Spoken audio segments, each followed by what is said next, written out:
Power does not start in the boardroom, in politics or in money. It starts in the nervous system. It starts in who makes you nervous, who makes you chase, who makes you doubt yourself, and who you secretly want approval from.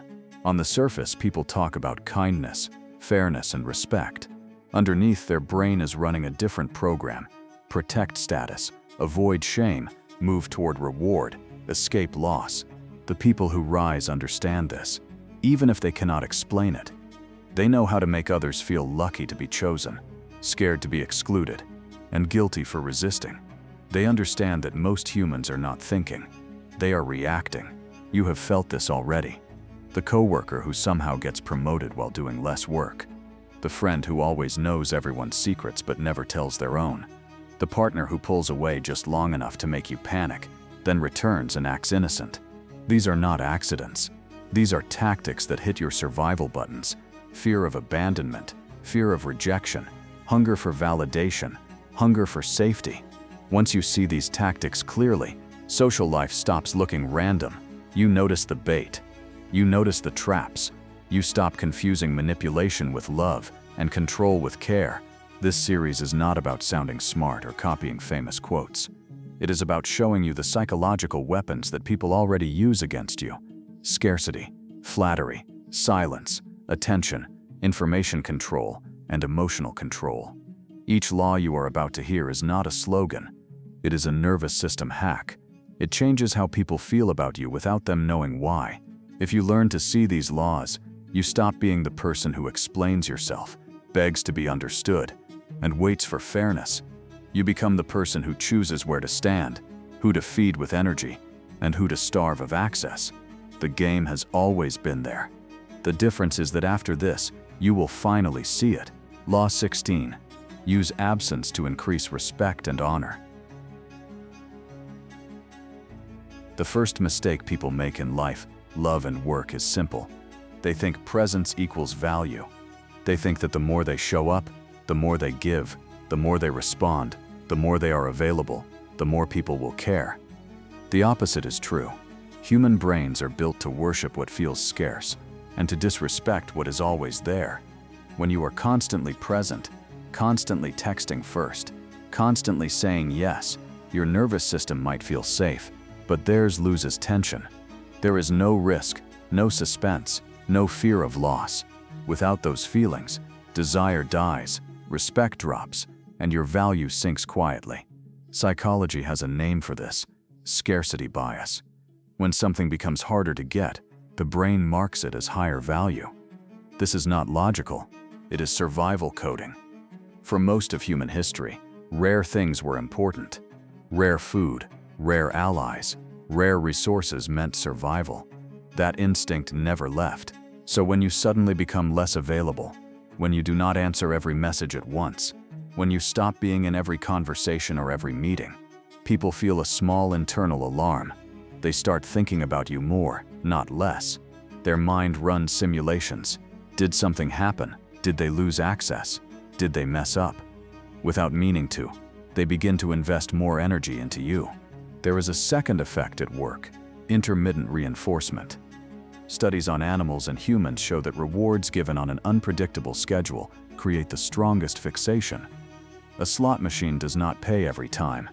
It pays sometimes. That uncertainty keeps people hooked. When you are always available, your reward pattern is flat. There is no spike, no tension. But when you are sometimes available and sometimes absent, the nervous system starts to chase. The brain is checking for you like a gambler checks for the next win.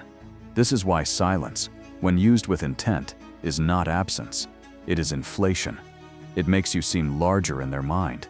In work, this is why powerful people are not sitting in every room. They are not sending rapid messages all day. High-ranking leaders are seen less but remembered more. They speak in high-leverage moments, during key decisions, during crisis, or during big wins. Their absence creates a kind of pressure.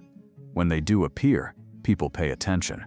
Compare this with the employee who answers every message in seconds, joins every call, and fills every silence. Useful, maybe. High status, no. Constant presence teaches others that your time is cheap. In dating, people destroy attraction with over-contact. They think that texting all day, explaining every feeling, and always being available proves that they care. Instead, it trains the other person's brain to feel bored and safe at the same time. There is no chase, no anxiety, no edge. Attraction needs a small dose of uncertainty. Not chaos, not games that break trust, but space.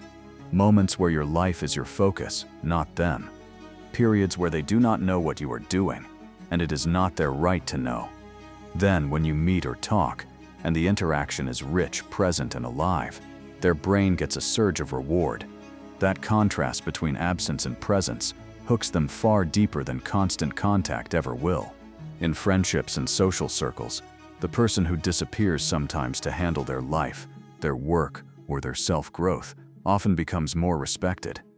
People start asking, where have they been? What are they up to? Are they doing something bigger?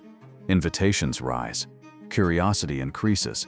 You stop being seen as background noise and start being seen as a person with a world of their own. This does not mean you fake distance or act cold. It means you stop overfeeding availability. You stop treating your time as something you throw at anyone who calls. There is a dark side to this law that you must face. If someone's distance makes you chase harder instead of question their behavior, you are not in control. You are being trained. Someone pulls away, answers slower, becomes vague, and your first reaction is not to ask if this is respect. Your first reaction is panic. You send longer messages. You apologize even when you did nothing wrong. You offer more access, more kindness, more chances. Understand this very clearly. Your nervous system has been hooked by scarcity. You have confused inconsistency with value. The truth is simple and cold. Strategic absence is a weapon when you use it. It is a cage when you fall for it. Use your distance to create respect, not fear. If pulling back makes someone treat you better, it means you gave too much too soon. If someone keeps using distance to pull you in and never gives stable respect when you are close, you are not in a relationship. You are in a training loop. The power move is this. Learn to tolerate the discomfort of not always being there, not always answering, not always saying yes. Your nervous system will feel exposed at first, then it will adjust, and people around you will quietly adjust with it, or they will fall away. Either result increases your power. Law 14. Pose as a friend. Work as a spy. Most people are afraid of open enemies. They worry about the person who insults them, competes with them, or challenges them directly. That is not the real danger. The real danger sits closer. It smiles. It asks how you are really doing. It tells you that you can always talk. It says it understands you, that it is on your side. While you relax, while you drop your guard, while your nervous system releases tension and starts to trust, this person is doing silent work, collecting data. Humans are wired to talk about themselves. Experiments in social psychology have shown that people like those who let them speak and self-disclose. When somebody looks at you with full attention, asks about your childhood, your ex, your boss, your fears, your dreams, the part of your brain that craves connection lights up. Oxytocin, the bonding hormone, increases, suspicion drops, defenses lower. You start to share things you normally keep inside. You tell stories that make you look weak, ashamed, guilty, or hurt. You think you are building closeness. Sometimes you are, but sometimes you are building a file. Posing as a friend and working as a spy is simple. Ask, listen, validate, say little. The less they reveal about themselves, the more space you fill with your life. You tell them who you dislike at work, which manager scares you, which coworker you cannot trust. You tell them about your financial stress, your relationship problems, the habits you are ashamed of. They nod, they comfort, but they are also mapping you. They are learning where to press when they need leverage. They are learning who to talk to when they need to shift your reputation. They are learning how to retell your own stories in rooms you do not enter. In workplaces, this person is often the coworker who always seems understanding. They complain with you. They tell you they also hate how the boss acts. They ask what you plan to do, what you think of new policies, which colleagues you like or dislike. You feel safe because they agree with you. What you forget is that agreement can be a mask. Later, in a private conversation with a higher-up, They casually mention that you are stressed, that you feel unheard, that you question decisions. They never say it cruelly. They say it as concern, but the effect is the same. You start to look unstable or disloyal, while they look honest and responsible. In relationships, this spiral can be even more dangerous. A partner who asks many questions but shares very little about their own inner world is not always more emotionally intelligent. They may be more strategic. They listen when you talk about old heartbreaks, about how your parents treated you, about the way you fear being abandoned or betrayed. They seem caring.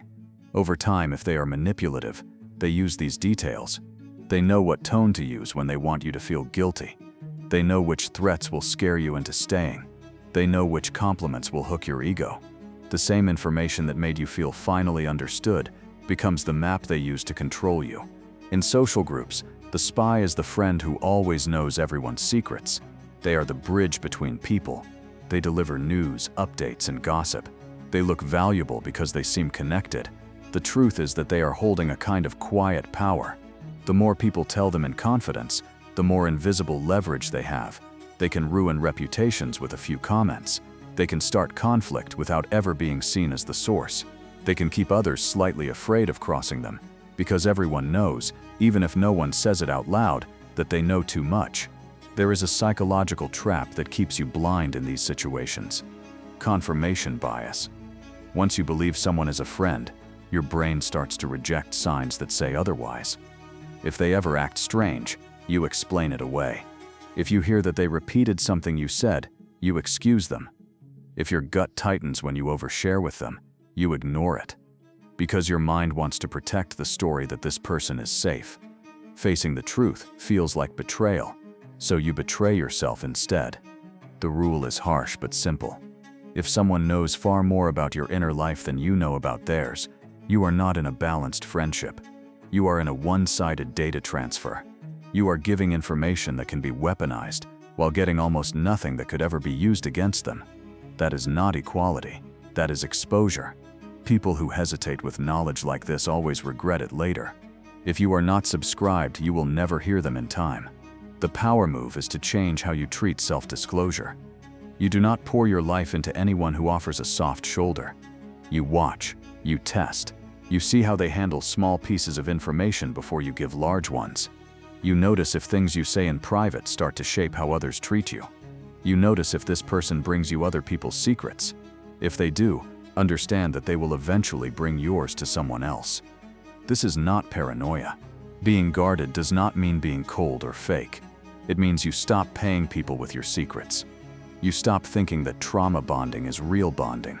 You start valuing the person who shares at your pace, who reveals their own fears and mistakes instead of just collecting yours. Real friends trade vulnerability. Spies take it. If you do not learn this difference, you will spend your life confused about why private details keep reaching public ears, and why people seem to know exactly where to cut when they finally decide to hurt you. Law 13. Appeal to self-interest, never to mercy or gratitude. Most people are raised to believe that if they are good, kind, and loyal, others will treat them fairly.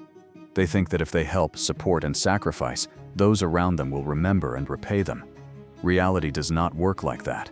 Human beings do not move based on fairness. They move based on self-interest.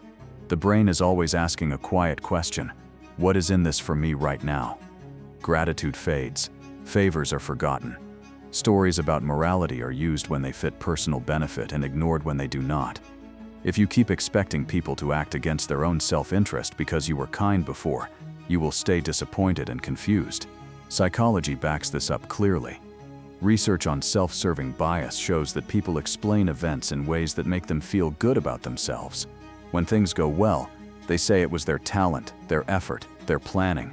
When things go badly, they blame others, bad luck, or unfair situations. In the same way, when you help someone, their mind often tells a story that keeps them as the hero. Maybe they tell themselves that they would have figured it out anyway, that you just sped things up, or that you were simply doing what any decent person would do. This story protects their ego, but it also quietly reduces the size of the debt they feel toward you. Studies in behavioral economics show that people make choices based mostly on perceived benefit, loss, and convenience. They do not stop and calculate who has been more loyal in the past. They react to what option brings more gain or less pain in this moment. This is why begging for mercy rarely works well. When you ask for mercy, you are asking someone to carry a cost so that you do not have to. You are asking them to feel guilt if they say no. But humans hate guilt. The mind quickly finds ways to justify refusing, to protect its own comfort. On the other hand, when you show a person clearly how saying yes gives them an advantage, you align your request with their natural drive. Instead of pushing a rock uphill, you go with the slope. At work, this law decides who gets raises, promotions, and support. Many employees say things like, "I have been here for years. I work so hard I deserve more." From a personal angle, this feels true. From the company's angle, it is almost meaningless. A boss, a director, or an owner is not paid to reward your sacrifice. They are paid to protect results and resources. So if you want more money, more title, or more freedom, you do not argue from fairness. You talk in terms of risk and value. You might say that keeping you satisfied and committed avoids the high cost of hiring and training someone new, reduces the risk of project failure, and keeps important clients or systems stable. In simple words, if they do not keep you, they lose time, money, and safety. Now your interest and their interest overlap. In negotiations, the same rule applies. You do not beg someone to give you a fair deal because you worked hard, because you care, or because you are in a tough spot. That only makes them subconsciously feel more powerful and less responsible. Instead, you lay out what they gain if they agree, and what they risk if they refuse. This can mean showing them how your offer will bring profit, reputation, access, or protection. It can also mean making it clear, calmly and without drama, what they will miss out on. People fear loss more than they love gain. If saying no to you creates a clear loss for them, they are far more likely to move.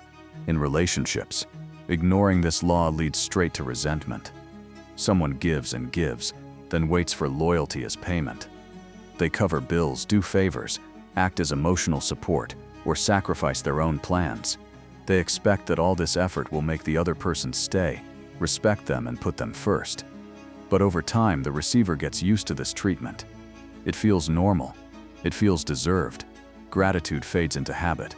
Then, when self-interest pulls them elsewhere, they leave or cheat, or simply reduce effort, and the giver is shocked. They say, "After everything I did for you, how could you?" The answer is painful. They left because somewhere else offered more of what they wanted at that moment. The past did not matter as much as the present payoff. A smarter move is to frame your presence as an active benefit, not a past favor. Instead of asking someone to remember what you did, you make it clear through your behavior and boundaries that being close to you currently improves their life. You help, but you do not erase your limits. You give, but not in ways that make you easy to use. You make sure your value is visible and current, not hidden and historical. When people know that staying on good terms with you keeps their life easier, calmer, more enjoyable, or more successful, they connect their self-interest to treating you well. If they stop doing that, you reduce their access. You do not argue about loyalty. You change the deal. There is another part of this law that cuts deep. Many people think of themselves as loyal and moral, but act based on self-interest like everyone else. They stay close to someone because of status, money, contacts, or safety, while telling themselves it is pure love. They forgive someone because they fear being alone, not because forgiveness was earned. They support someone publicly because they are afraid of being excluded, not because they believe that person is right. If you ignore the role of self-interest in your own choices, you stay blind to it in others. Then, when that quiet self-interest shifts and people leave or switch sides, you feel shocked, even though the signs were there from the beginning. Appealing to self-interest does not mean becoming selfish or cruel. It means learning to talk to the part of the human brain that actually makes decisions. It means that when you pitch an idea, ask for support, or try to get someone on your side, you lead with how it helps them, not with how much you deserve help.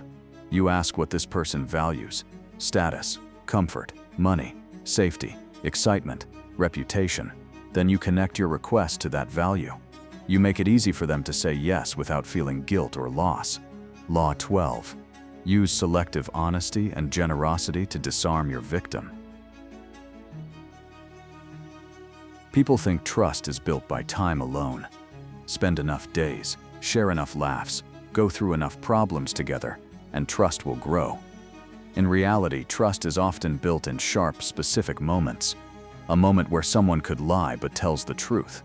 A moment where they do not have to help, but they step in fast and generously. These moments hit the brain hard. The mind rushes to a conclusion. This person is good, honest, safe. After that, everything they do is filtered through that story. This is where selective honesty and selective generosity turn into serious power. The human brain does not judge every action from zero. It takes shortcuts. One of them is called the halo effect. When a person shows a strong positive trait in some situation, the brain assumes they have other positive traits in general. If someone is kind to an elderly person, many people will assume they are kind in all parts of life. If a manager publicly admits a small mistake, people often decide they must be humble and trustworthy in everything. This is not careful thinking. It is fast thinking. And it can be exploited. Add to this the rule of reciprocity. Research shows that even a small gift, favor, or act of help creates a powerful urge to give something back. It feels uncomfortable to receive and not repay. This reaction is so deep that it works even when the person did not ask for help or did not like the gift. When someone helps you in a stressful moment, your nervous system links them with relief and safety. The need to repay them, or at least to see them in a positive light, grows strong. This is why selective generosity is such an effective move. A person does not have to be generous all the time. They just need to choose the right moment when your guard is down and your need is high. Think of a boss or manager who wants to be seen as honest. They might choose a small, controlled mistake to admit in front of others. Maybe they say they misread a number or forgot to send an email. It looks brave. It looks transparent. People think, if they admit that, they must be open about bigger things too. But that does not have to be true. That single honest moment becomes a shield that covers other areas where they are hiding important details or pushing blame onto others. Staff will defend them, saying things like, "They are always honest. I saw them admit a mistake once." In reality, they saw one act of selective honesty that created an image, and that image now blinds them to anything that does not fit. Con artists and scammers use this law all the time. A scammer may start by giving correct information, returning a small amount of money, or helping solve a minor issue. They might be extra honest about something that does not matter much, like admitting they are late because of their own fault. Your brain relaxes. You think, this person is straightforward. After that, when they present a bigger request, a more complex story, or a high-pressure deal, your natural doubt drops. You remember the earlier honesty and the earlier help. Without noticing, you let them move past your defenses because you do not want to believe that someone who once did good could now be doing harm. In personal relationships, the same pattern appears. A manipulative partner might step in powerfully during a crisis. Maybe they help you when your family turns on you, or they give you money when you are struggling, or they defend you in front of others who speak badly of you. In that moment, you feel deeply grateful. Your nervous system tags them as protector and ally. Later, when they start to control who you see, question your every move, or guilt-trip you constantly, you excuse it. You think, but they were there for me when no one else was. That big act of generosity becomes their moral capital. They spend it slowly to get away with behavior that would be unacceptable from a stranger. Families can use this tactic too. A parent might be harsh, cold, or controlling most of the time, but then pay for something big or help in an emergency. That large act of support becomes proof that they love you, that they did their best, that you owe them obedience or silence. When you try to set boundaries, your own mind attacks you. How can you complain after everything they have done? The selective generosity has done its job. It does not erase the damage, but it covers it with a story that keeps you in line. The scary part of this law is that it often works without the person fully planning it. Some people do use it coldly and on purpose. Others fall into it naturally. They do a few good things, feel proud of them, and then allow themselves to act selfishly in other areas, using those good deeds as justification. Either way, the effect on you is the same. You place them in the category of trustworthy, and then you stop checking. That is when you are easiest to control. To protect yourself, you must change how you judge character. Do not let a few bright moments hide years of dark patterns. Instead of asking, "Have they helped me?" ask, "What is the full pattern of their behavior over time?" Do their actions match their words consistently, not occasionally? When they are generous, do they later use it as a weapon, bringing it up to shut you down? When they are honest, is it only about safe, small things, while big issues stay foggy and evasive? Real honesty and real generosity repeat quietly. Manipulative versions appear loudly at key times and are never forgotten or let go. On the other side, if you choose to use this law as a power move, understand the ethics and the danger. You can use selective honesty to calm suspicion in tense situations. For example, admitting a minor fault early can make people less likely to think you are hiding something huge. You can use targeted generosity to build trust quickly, such as helping someone in a moment that matters deeply to them. But if you use these acts only as tools while secretly planning to exploit others, you are not just playing a game. You are training yourself to see people as targets. Over time, that will also damage your own life, because you will not be able to trust anyone either. The strongest position is this: see the tactic clearly, in yourself and in others. Do not be blinded by a single moment of light. Respect honesty and kindness, but do not bend your neck to them. Watch what people do after the gift, after the confession, after the rescue. That is where their real character shows. If their later behavior demands that you ignore reality out of gratitude, step back. You do not owe your life, your silence, or your future to anyone who uses good deeds as a leash. Law 11. Learn to keep people dependent on you. Power is not in being liked. Power is not even in being respected. Real power sits in this simple fact: how many people around you feel they cannot function correctly without you. The more someone believes they need you to survive, to feel safe, to succeed, or to stay stable, the more control you have over what they do. This is why some bosses, parents, partners, and even friends do not actually want you to become too strong or too independent. They want you capable enough to be useful, but not confident enough to walk away. They do not say this out loud. They show it through how they help you and what they never teach you. Human beings are wired with deep attachment needs. From childhood, the brain is shaped to fear abandonment. Being rejected or left out feels dangerous because, in the past, being alone often meant death. This old survival rule still lives in the nervous system. That is why people will stay in bad jobs, bad friendships, and bad relationships instead of facing the fear of being on their own. Add to this what psychology calls learned helplessness. When a person keeps relying on someone else to solve problems, or when their efforts are constantly blocked or ignored, they slowly stop trying. They start to believe they are not capable. Their mind gives up before their body even moves. Someone who understands this can build a quiet prison. They do it by controlling three main things: information, resources, and emotional validation. Information means knowing how things really work, where to go, who to talk to, how to solve problems. Resources include money, housing, transport, access to tools or contacts. Emotional validation is the feeling that you are good, loved, worthy, not crazy. If a person or system becomes your main source for these things, and you have no backup, your independence is mostly an illusion. You may complain, you may argue, but at the end of the day you are scared to lose them because you do not trust your ability to stand alone. At work, you often see this in the so-called key employee. This person never fully trains others. They do not document processes. They keep small tricks, passwords, contacts, and systems in their own head. When asked to teach, they give half explanations or act as if things are too complex for others to understand. On the surface, they look helpful because they keep stepping in to fix problems. Underneath, they are making sure no one else can replace them. Management knows that if this person leaves, everything will break for a while. That gives the employee power. Even if their behavior is difficult, people hesitate to confront them because they fear the chaos that would follow. This strategy appears at a higher level too. A boss might keep direct contact with key clients, never letting others build strong relationships with them. As long as those clients are tied emotionally and practically to that boss, the company depends on that leader. The board or owners are less likely to remove them, even if they dislike some of their actions. because the risk of losing those clients feels too high.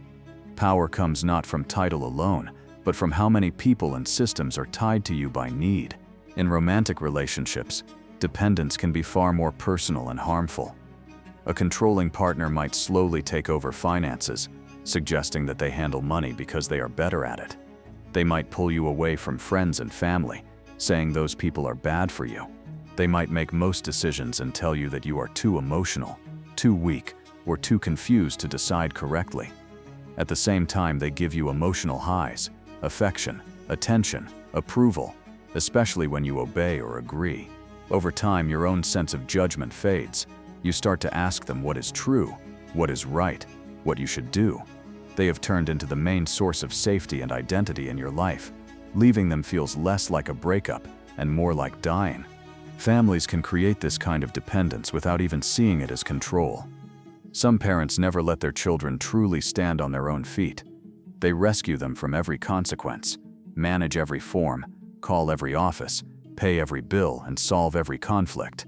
It looks like love and sacrifice, but the effect is that the child grows into an adult who feels anxious and lost when facing normal life tasks. They do not know how to manage money, plan their days, fix mistakes, or handle stress without help. This keeps them close to the parents, but not as equals. They remain like children, easy to guilt, easy to direct, easy to shame. Anytime they try to set a boundary or live differently, the parent can say, "After all I have done for you, you owe me." Even friendships can run on this hidden power. A friend might always be the fixer, the advisor, the planner. They step in whenever you feel down, lonely, or confused.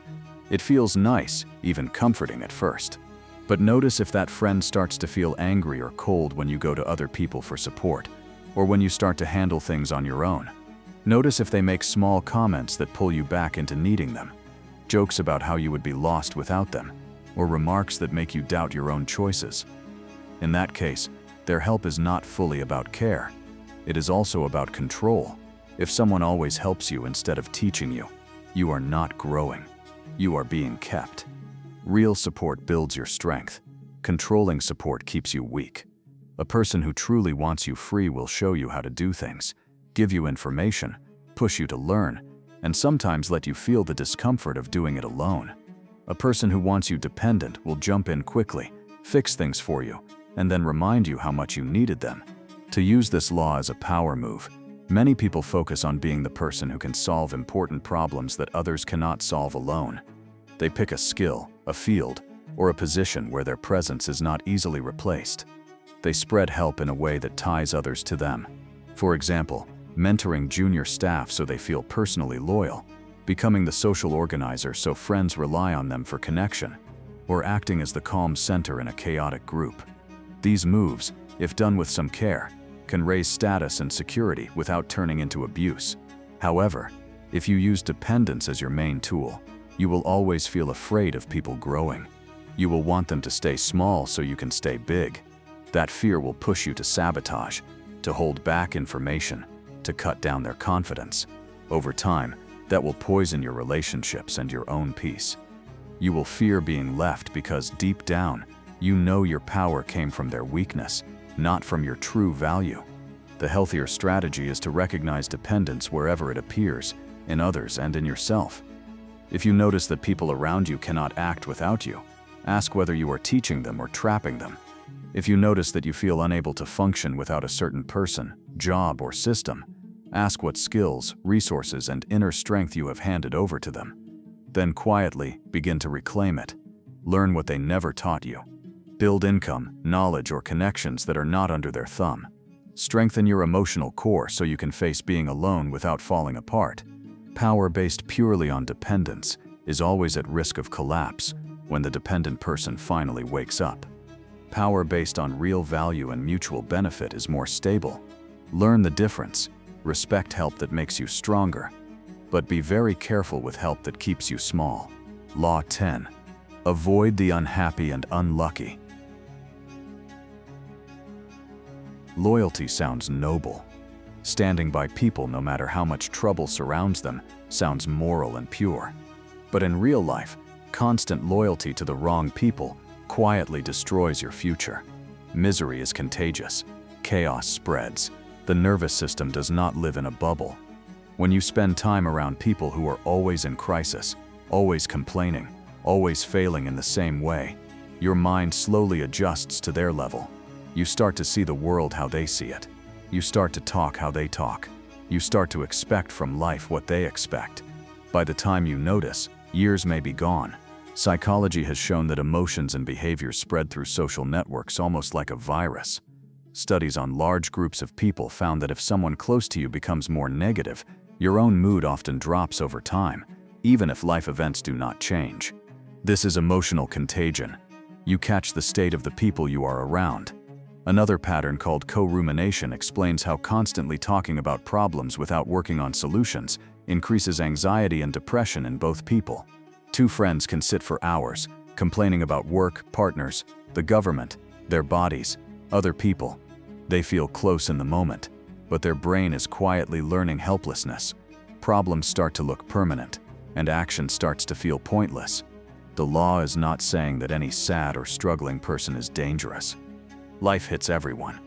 The key difference is pattern. There are people who face hardship, learn, adjust, and slowly move differently. Then there are people who live inside a repeating story. Always the victim, always unlucky, always betrayed, always misunderstood. Around these people, any attempt at problem solving is rejected or twisted. Offers to help them change are ignored or attacked. They want sympathy, not change. If you stay too close to them for too long, your own drive to change will fade. Your brain starts copying their excuses and their worldview. In careers, the cost of staying tied to unhappy and unlucky people is huge. Think about coworkers who are always bitter. They complain about management, about clients, about pay, about every new idea. At first, you might agree with some of what they say. Some of their points may even be true. But stand near them for months or years and notice what happens. You stop suggesting ideas because they will shoot them down. You stop taking risks because they call anyone who tries something new a sellout or a fool. You start to care more about fitting into their unhappy group than about growing out of it. You tell yourself you are just being realistic, but the realism looks a lot like fear and stagnation. The same thing happens when you keep close alliances with coworkers who are always in trouble. They miss deadlines, ignore rules, talk badly about others, or live in constant drama. You may not act like them, but you will be judged beside them. Guilt by association is not fair, but it is very real. When leaders, clients, or other teams see you always side by side with them, they form quiet conclusions about you. Unreliable, negative, risky. Your name starts to feel heavy in their mind. Opportunities pass you by, and you do not even know why. In personal life, being loyal to the endlessly unlucky can burn your time, money, and reputation. Some people always have an emergency. There is always a lost job, a broken relationship, a new enemy, a crisis with money. Yet if you look closely, the same patterns repeat. They do not learn from mistakes. They refuse advice unless it fits their comfort. They may even take pleasure in being rescued, because it proves that others care. If you keep saving them, you are not just kind, you are part of the pattern. You give them a soft landing so they never have to build a stronger plane. Worse, the chaos of their life can pull you into real danger. You can end up lending money that never returns, signing things you do not fully understand, getting into fights that are not yours, or being there when they explode and someone decides to blame everyone present. Their enemies can become your enemies. Their reputation can stain yours. People who keep creating fires will eventually burn anyone who stands too close. Romantic relationships with chronically unhappy or unlucky partners can be even more draining. If someone always feels the world is against them, your role will slowly become caretaker, therapist, or shield. At first, it may feel good to be needed. Over time, your own needs vanish from the relationship. You will feel guilty for having good days when they are sad. You will feel guilty for wanting space when they are spiraling. You might even start lowering your own goals to match their comfort, so they do not feel left behind. In the end, both of you are smaller. The hardest part of this law is guilt. When you start to pull away from unhappy and unlucky people, you may feel like a bad person. You may hear stories in your own mind. Real friends stay no matter what. Family never gives up. Love is about staying in the dark with someone. But ask this, are they trying to move toward the light, or are they just using you as company in the dark? There is a difference between someone who is struggling and trying, and someone who is struggling and blaming without end. Avoiding the unhappy and unlucky does not mean kicking people when they are down. It does not mean refusing to help anyone. It means you choose where to invest deep, ongoing energy. You can offer support, advice, or short-term help to many, but you only stay closely tied to those who show signs of responsibility and change. You watch for action. Do they keep their promises? Do they apologize without excuses? Do they take even small steps to shift their situation? If yes, then your help can multiply. If no, then your help only feeds a bottomless pit. There is also a mirror in this law that is easy to ignore. Before looking outward, look at yourself. Are you the unhappy or unlucky person in someone else's life? Do you regularly drown conversations in complaints? Do you always have a story about how others blocked you, used you, or ruined things for you? Do you push away solutions because they are uncomfortable? If so, others may already be avoiding you quietly. Instead of calling them fake or cold, ask what they are protecting themselves from. If you keep trying to rescue people who live in endless crisis, you will become part of the crisis in everyone else's eyes. Your name will blend with chaos. Your time will be spent in fires you did not start. Your mind will be filled with problems that are not yours to fix. Protecting your future sometimes means stepping back from people you care about. You can still wish them well. You can still be kind from a distance, but you do not sacrifice your mind, your goals, and your stability to prove you are loyal. Choose your close circle with cold honesty. Pay attention to how you feel after spending time with someone, drained or charged, smaller or stronger, more afraid or more clear. That feeling is data. Respect it. In power games, survival is not just about who you fight. It is also about who you stand next to. Law 9. Win through your actions, never through argument. Most people try to change minds by talking. They argue, explain, defend, and repeat themselves, hoping that if they just find the right words, the other person will finally understand. This almost never works. When you attack someone's beliefs directly, you are not just arguing with their thoughts. You are attacking part of their identity. Their nervous system feels threatened. Pride wakes up. Instead of opening, they close. They dig in deeper. Not because your points are wrong, but because accepting them would hurt their ego. That is why many arguments end with more anger and less respect, even when the facts are clear. Psychology calls this reaction cognitive dissonance. When reality and beliefs clash, the mind feels discomfort. To escape that discomfort, people often change how they see the facts instead of changing what they believe about themselves. If they see themselves as smart, fair, loyal, and in control, they will twist new information to protect that image. Your logical explanation becomes an attack they must defend against. The more intense your words, the more intense their defenses. You may win the debate on paper, but you lose influence in real life. There is another problem with arguing. It feeds the other person's ego.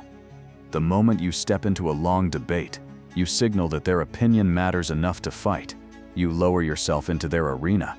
You give them attention, energy, and a stage. Even if you are right, you have already given away power simply by engaging on their terms. While you are busy talking, they are watching how emotional you get, how badly you seem to need their approval. That information gives them leverage later. Winning through action works differently. When you act, you stop giving their beliefs a direct enemy to push against. You let reality deal the blow, not your words. When results appear in front of them, they may still fight inside, but they have no argument to spar with. Slowly, silently, their mind has to adjust to what it can see. They may never admit you were right, but they will treat you as if you are. That is what actually matters. In work, this law separates those who rise from those who stay stuck. Many people waste time arguing about their value. They try to convince managers, clients, or colleagues that they are skilled, dedicated, and ready for more responsibility. They send long messages, give emotional speeches, and debate every criticism. None of this changes the silent equation running in the minds of decision makers. What results has this person actually produced? Those who understand the law focus on visible outcomes. They take on a project and finish it well. They solve a problem that others avoid. They bring in money, save time, or fix something important. After that, they do not have to shout. Their work walks into rooms before they do. When someone doubts you at work, arguing with them usually makes things worse. They see you as defensive. Instead, you can say very little and deliver something they cannot ignore. If a manager thinks you are not ready for a bigger role, rather than begging to be seen, you quietly act at that level whenever possible. You think ahead, you take ownership, you prevent problems. Over time, those actions create a new image of you in their mind. They start to think of you as reliable, not because you told them, but because their own eyes saw it. In relationships, arguments about change are almost always pointless. Many people say things like, "I have changed. You should trust me. You never see what I do." They demand that the other person update their view right away. But the other person's nervous system remembers patterns, not promises. If you used to explode in anger, disappear, lie, or break agreements, their body still braces for those behaviors. Words cannot erase that. Only time and different actions can. If you truly want someone to see you differently, stop arguing about who you are and start behaving like the person you say you are. If you claim you are now honest, stop hiding small things. If you say you are more calm, stop raising your voice and learn to pause instead. Then give it time. Do not point at every good act and demand praise. Just keep doing it. Slowly, their system will relax. They will notice that the expected storm did not come. Trust will come back not because you won the argument, but because you produced a steady pattern that even their fear cannot deny. In social groups, people often argue to prove their values, beliefs, or morals. They post long messages online, fight in comment sections, or debate at parties. They feel strong, but in truth, they are usually just entertaining others. Those who truly live their values talk less and do more. The person who always speaks about loyalty but gossips behind backs loses quiet respect. The person who rarely speaks about loyalty but keeps every secret and shows up when it counts is trusted without having to ask. Groups track behavior over time, even when they do not talk about it. Your real reputation is built there. Winning through actions does not mean you never speak up. It means you choose when words are useful and when they are just ego. Some situations do require clear statements, setting boundaries, refusing abuse, pointing out lies. But even there, the power is not in long explanations. It is in short, calm sentences followed by consistent behavior. If you say, "I am not okay with being spoken to like that," and then keep engaging with someone who insults you, your actions cancel your words. If you quietly leave or reduce access, your action teaches them a lesson that no lecture can. If you let people drag you into endless debates to prove yourself, understand that the real decision about you has already been made. They are not seeking truth. They are seeking the feeling of control over you. They enjoy watching you explain, defend, justify. The more you do it, the less they respect you. When someone keeps questioning your worth but never honors your proof, stop talking. Take your actions somewhere else, where results are actually seen and rewarded. On the other side, this law can be used as a strong advantage. When others waste time arguing, you can stay quiet and work. When they are busy trying to look smart, you can focus on being effective. Over time, people begin to go to the person who gets things done, not the person who always wins debates. That shift is subtle but massive. Attention, resources, and trust start flowing to you. It is tempting to want the last word. It is tempting to crush someone in public and walk away feeling clever. But clever does not build empires. Proof does. Learn to swallow the urge to argue when you know you can act instead. Let time, results, and consistency be your loudest message. People may not like you, they may never admit you are right, but they will have to adjust their behavior around the reality you create.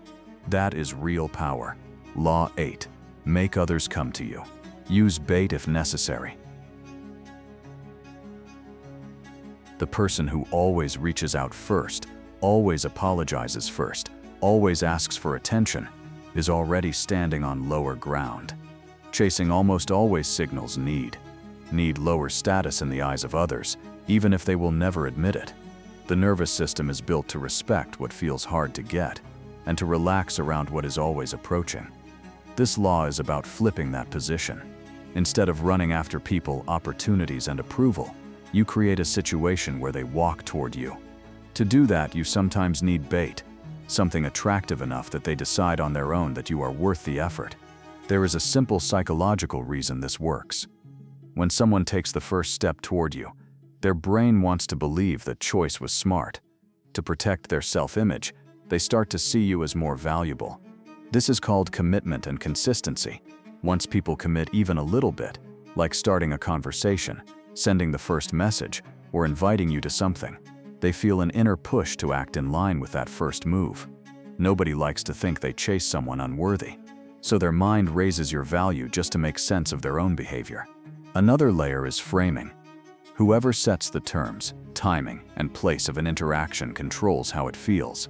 If you always rush into their world, on their schedule, accepting their last-minute changes, you are agreeing to their frame.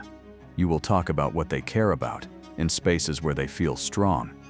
If instead, you hold back and arrange meetings when and where it suits your goals, you shape the frame. You choose what is discussed, how long it lasts, and how serious it feels. This is silent control. In careers, many people spend years begging for chances. They send desperate messages, ask repeatedly for promotions, and apply blindly to hundreds of jobs. This constant chasing communicates scarcity. It says nobody important is already asking for you. The energy says, please pick me, not you are lucky to have me. Those who understand this law work differently. They focus first on building visible value, strong skills, clear achievements, and proof that they can produce results. They make that value easy to see through a portfolio, public work, or a clear track record. That becomes the bait. When you have visible value, you can lift your standards. You still reach out sometimes, but you do not flood people. You are selective. You speak in rooms where decision makers can see your work. You share results where they will be noticed, not buried.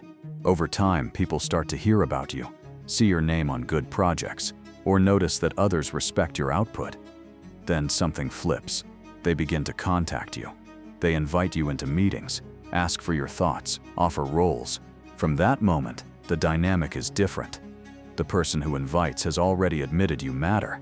In business and negotiations, bait can take many forms. It might be a limited offer, a useful insight you share publicly, or a problem you solve so well that others feel they must work with you. You do not chase every client or partner. You show what you can do, then let the right people feel the fear of missing out. When they come to you, they are more willing to accept your terms, because psychologically, they are the ones asking, and you are the one deciding. In dating, this law is often twisted into childish games, but the core is simple and real. Constant pursuit feels like pressure, not attraction. Over-texting, always being available, reacting to every mood shift, and chasing after someone who gives little in return trains their brain to see you as lower value. Your need becomes their comfort. On the other hand, living a life that is genuinely full and interesting acts as natural bait. When you have your own goals, hobbies, social circle, and self-respect, you give off a different energy. You are not pretending to be busy. You are actually busy. This does not mean acting cold or ignoring people to hurt them. It means not jumping every time they click their fingers. You reply at a natural pace. You meet when it works for you too. You do not drop your entire schedule for someone who has not earned that level of importance. That small distance forces them to lean in. They start thinking about how to get more of your time, how to impress you, how to stay on your calendar. In simple terms, they begin to come to you. In conflicts, making others come to you is a powerful correction to emotional reactivity. When tension hits, many people rush to fix it, sending long messages, calling repeatedly, or chasing a conversation with someone who is stonewalling. This shows powerlessness. A better move is to slow everything down. You can say that you are willing to talk, but at a specific time and place that you choose. You might suggest a meeting in a neutral space, or a calm sit-down at work instead of a heated hallway fight. When the other person agrees and shows up there, they have already stepped onto your ground. Their rage usually drops a level, because the frame has changed from wild fight to organized discussion. In social groups, the person who always invites, always plans, always checks in, often ends up underappreciated. Everyone gets used to them doing the work. If they stop, the group panics for a week. Then someone else fills the space or the group dies. But the person who is invited more than they invite, who accepts or declines calmly, who does not chase missing invitations, is usually seen as higher status. People feel slightly proud when this person shows up. They talk about them when they are not there. That is the effect of making others come to you, even at a small scale. The hard part of this law is emotional. Standing still and waiting for people to come to you feels risky. Fear rises. What if nobody comes? What if nobody calls? What if they forget? That fear shows how much of your self-worth has been tied to chasing. When you first start using this law, some people will indeed fade away. That is painful but also useful. It exposes who was only there because you were always the one moving toward them. It clears space for better connections, where interest runs both ways. Using bait must be done with care. Fake bait, like pretending to have options you do not have, or acting busy when you are not, usually fails in the long run. Sooner or later, reality shows. Real bait is built, not faked. It comes from actually improving your skills, your body, your mind, your relationships, and your life. It comes from putting good work where people can see it, and building a presence that quietly says, "My time is not free. My attention is not cheap." If you are always the one reaching out, apologizing first, asking to meet, chasing opportunities, and proving your worth, you are living inside someone else's frame. You might tell yourself you are being kind, loyal, or ambitious, but at a deeper level, your nervous system is telling others that they are the prize and you are the pursuer. That is not a crime, but it is a position of weakness. The power move is to step back and ask, where can I become something people come toward? What can I create that is worth approaching? Who actually reaches out when I stop moving first?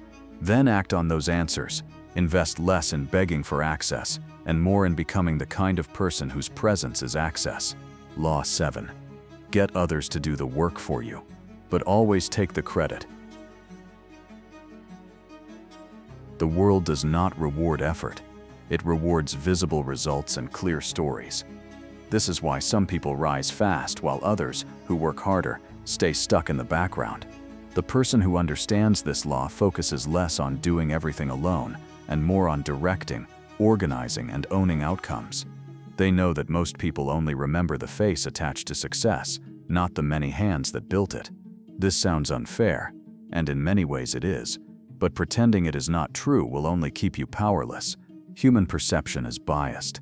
People naturally link achievements to whoever stands at the front. Social psychology calls this leadership attribution bias. When a team wins, observers say the leader did well, even if that leader barely touched the actual work.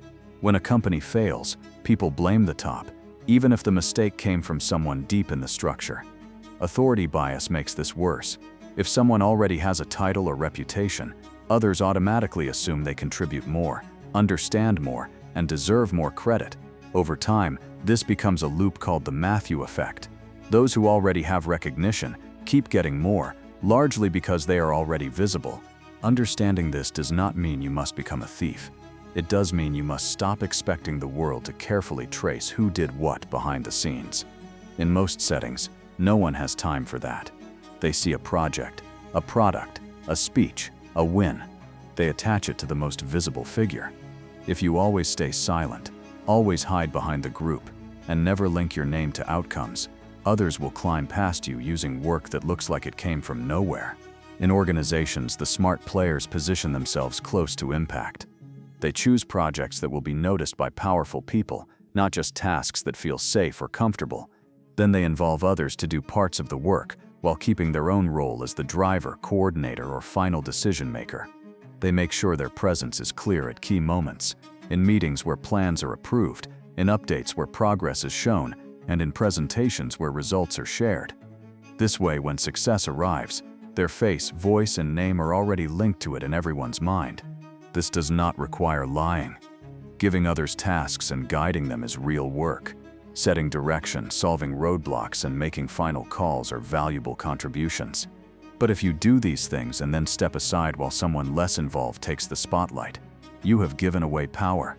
The law is not telling you to steal credit from people who truly carried you. It is telling you to stop donating your earned credit to people who did less but stand louder. In team projects, you can see this tension clearly. There is the quiet worker who stays late, fixes errors, and carries heavy parts alone. Then there is the person who sends the final email to management, leads the presentation, or summarizes progress in the meeting. Guess who usually gets most of the recognition? If you are always in the first role, you will be seen as an assistant, not a leader, no matter how much you suffer for the work. To shift this, you must start owning your contributions openly, without apology. That can mean offering to present when you did most of the design, writing, or analysis.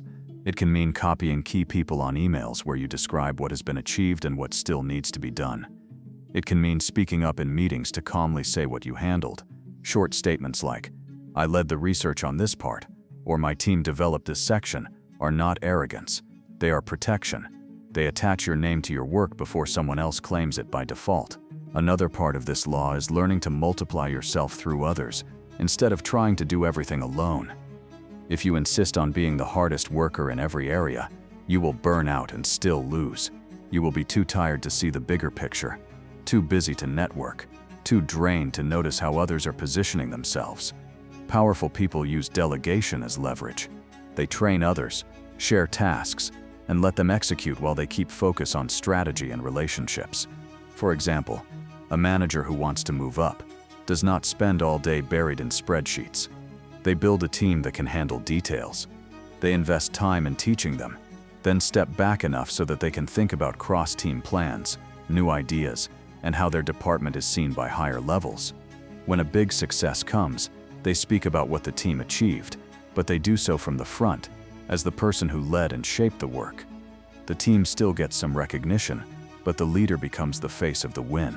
In business partnerships, this law shows up when one person brings vision and contacts, while others bring labor and technical skill. The public will often say that the visionary built the company, even if workers built the product. This may feel wrong morally, but it is how attention works. If you choose to be the visionary, you must respect your team while still taking the main public role. If you choose to be the worker with no interest in visibility, do not be shocked when history forgets your name. Social spaces also follow this pattern. In group discussions, ideas often float around unnoticed until someone high status repeats them clearly. Then, suddenly, everyone calls it that person's idea. If you always speak first, then go quiet, leaving someone more confident to repeat and frame what you said, your thinking will be rebranded as theirs. To avoid this, you can learn to hold your ideas a bit longer and present them in a way that is harder to steal. You can say, "I have a proposal for how we can handle this," then lay it out with enough detail that people connect it directly to you. If someone later repeats it, others are more likely to remember where it came from. There is a dark side you must recognize. Some people will happily let you do most of the work and then step forward to grab credit. They will praise you privately while acting as the main force in public. If you tolerate this more than once, you train them to keep doing it. You do not need to attack them in rage.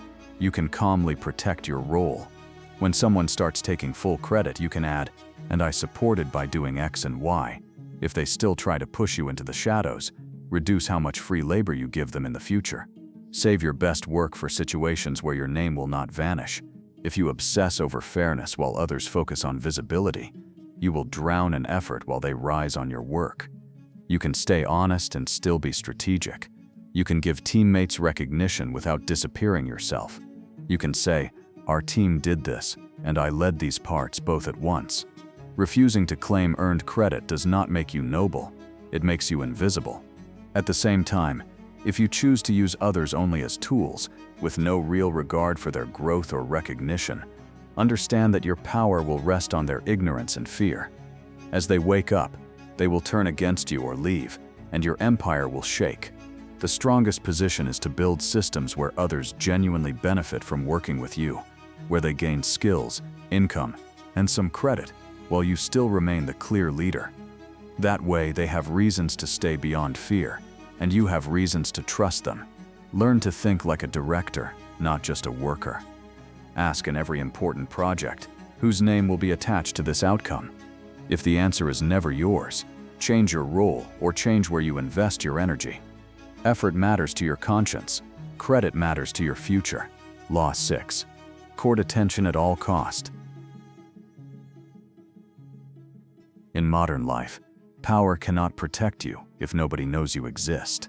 Skills, loyalty, and effort do not matter much if they stay hidden in the dark. The human brain is built to value what it sees often. What stays invisible feels unimportant, even if it is quietly holding everything together. This is why so many quiet, competent people stay stuck while louder, less capable people move ahead. The world does not carefully measure talent. It notices presence. If you refuse attention to stay safe, you also refuse leverage. Psychology calls this the availability rule. The more often the brain sees something, the more important and real it feels. If a name, face, or idea shows up again and again, people start to assume it must matter. It does not even have to be the best. It just has to be the most visible. Media works on this rule. Social status works on this rule. At work, the same thing happens. Those who talk in meetings, present results, and show up in key spaces become familiar to decision makers. Familiarity then feels like trust, even when it is not deserved. Another layer is social proof. People watch what others pay attention to as a shortcut. If someone is always in the center of discussions, on important emails, or in public spaces, others assume they must be valuable. It becomes easier to support them, invite them, and praise them, because it feels like everyone else is already doing it. This is how attention snowballs. A small amount used well turns into more. At work, hiding behind your desk is one of the most expensive mistakes you can make. Many people believe that if they just do good work, someone will notice. Often, no one does. Managers are busy. They see what is directly in front of them and what is loudly presented. If you never speak up, never share updates, and never ask to be part of visible projects, you become part of the background. When promotion time comes, they think of the names they have heard all year, not the quiet person who kept everything running. Courting attention at work does not mean acting like a clown or showing off every minute. It means making sure your value is not hidden. That can look like taking the lead on presenting a project you worked hard on. It can mean sending a clear, short summary of your team's results to your manager. It can mean asking to join meetings where decisions are made, not just sitting in the corner doing tasks. You want the people with power to see your face linked with competence, solutions, and calm under pressure. In online spaces, attention has become a direct type of currency. Followers, views, and shares turn into money, options, and influence. People with average skill but strong visibility often win over people with deep skill but no presence. This can feel disgusting if you love substance, but ignoring it does not change it. The smart move is to combine real skill with at least some strategic attention. Share what you know. Show your work. Let others see proof of your value. If you are the only one in a field doing solid work but never talking about it, do not be surprised when someone less skilled copies your ideas louder and gets the rewards. In social circles, attention shapes the unofficial hierarchy. The person who tells the stories, makes the toasts, organizes events, or sets the tone becomes the central figure. People talk about them when they are not present.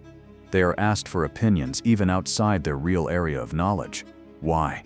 Because their presence has trained everyone to look toward them. Meanwhile, the quiet person who rarely attends, rarely speaks, and blends into the wall is easy to overlook. This is not always unfair. Sometimes that person is choosing peace. But if that same person later feels unseen, they must recognize their role in creating that invisibility. There is also a protective side to attention. When you are completely invisible, it is easy for others to erase you, steal your ideas, or attack your reputation without resistance. If nobody knows who you are or what you do, they cannot defend you because they have no story about you in their head. When you have some level of attention, harming you carries a cost. People ask questions. They remember your face, your work, your character. That memory acts as thin armor. Courting attention carries real risks, of course. If you chase it in desperate, sloppy ways, you can look cheap, fake, or narcissistic. People will sense that you care more about being seen than about being real. That kind of attention is unstable. It brings drama more than power. The goal is not random noise. The goal is targeted visibility, being seen by the right people, in the right contexts, for the right reasons. At work, this might mean speaking up when you have a well-formed thought, not just to hear your own voice. It might mean saying yes to giving a presentation that scares you because it puts you in front of important people.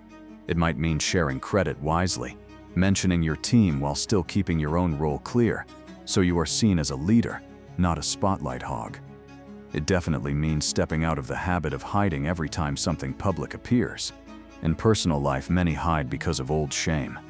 Maybe you were laughed at in school, told to be quiet at home, or punished for standing out. Now, as an adult, you keep yourself small to avoid that old pain. The cost is that others cannot find you, even if they would respect you. You might want love, friendship, or leadership roles, but stay invisible out of habit. To court attention, you will have to face that fear directly. Start small. Talk a bit more in group settings. Share your opinion once when you would normally stay silent. Show a bit of your work or talent to others. Let your nervous system learn that not every spotlight burns. There is an ugly form of this law that you must watch out for. Some people court attention by creating chaos, constant drama, loud fights, shocking behavior, or extreme opinions. This will get them noticed, but not in a way that builds steady power. People will watch them like a fire, amused or horrified, but rarely trust them with real responsibility. If you care about power, not just entertainment, link attention to competence. Be known for doing something well, not just for being loud. If you avoid attention to stay safe, you also avoid opportunities, allies, and leverage. In power games, invisibility is almost the same as non-existence. You might tell yourself that real value does not need to be seen, but your nervous system still craves recognition. If you keep burying yourself, that craving will turn into bitterness. You will start saying the game is rigged, that only show-offs win. You will not see the part you played by never stepping into the light. The move is not to become a different person overnight, but to stop confusing silence with strength. Strength is being able to be seen without falling apart. Law 4. Always say less than necessary. Most people talk to feel safe. They explain, justify, overshare, and fill silence because silence makes them anxious. But the more you speak, the more information you leak. Every extra sentence gives others more data about your fears, your limits, your plans, and your weak spots. Power often sits with the person who can remain calm, clear, and brief. Mystery is not magic. It is simply the result of giving people less to grab onto. The human brain hates gaps. When information is missing, people do not calmly say they do not know. Instead, they guess. They project their own beliefs, fears, and desires onto those empty spaces. If you say little about what you think, what you feel, and what you plan, others are forced to build their own story about you. Some will imagine you are stronger.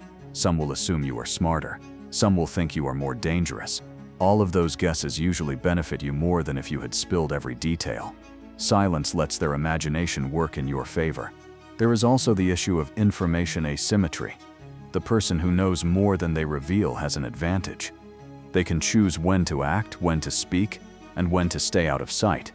The person who talks freely gives away their position. In negotiations, in conflict, and in social dynamics, this can be the difference between winning quietly and losing loudly. Research on interrogation and deal-making shows that people who talk less usually keep more control over the situation. They avoid making promises they cannot keep and avoid revealing their bottom line too soon. In negotiations, saying less is a weapon. Many amateurs rush to fill silence with nervous talking. They explain their situation, their budget, their limits, and even their doubts without being asked. The other side now has a full map. They know exactly how far you are willing to bend. A better move is to answer only what is asked and, whenever possible, let the other person speak first. If you stay quiet after making an offer, most people feel pressure and start talking to relieve it. In that extra talking, they often reveal their real priorities, their own limits, or even better terms than you expected. Your restraint makes their mouth a tool. At work, over-talking can quietly destroy your position. Many people treat colleagues and managers like friends, sharing personal problems, fears about their job, and even complaints about others. It might feel bonding in the moment, but every piece of information can later be reused. A coworker who knows exactly how insecure you feel about your skills can bring that up indirectly when it benefits them. A manager who knows that you are desperate to keep your job has more power to underpay or overwork you. When you always speak your full truth in unstable environments, you are stripping off your armor in front of people who may need that information later for their own gain. Speaking less at work does not mean acting cold or robotic. It means being polite, kind, and clear, while keeping your inner world mostly yours. You answer questions about tasks and projects, not about your private life. You keep your opinions about office politics and other people's flaws to yourself, or share them only with those who have truly proven loyalty over time. You do not rush to fill silence in meetings with nervous chatter. When you do speak, your words carry more weight because they are not buried under noise. In personal relationships, the habit of over-explaining can wreck respect. Many people feel that if they just explain their feelings in enough detail, they show the other person exactly how scared you are of losing them or of being disliked.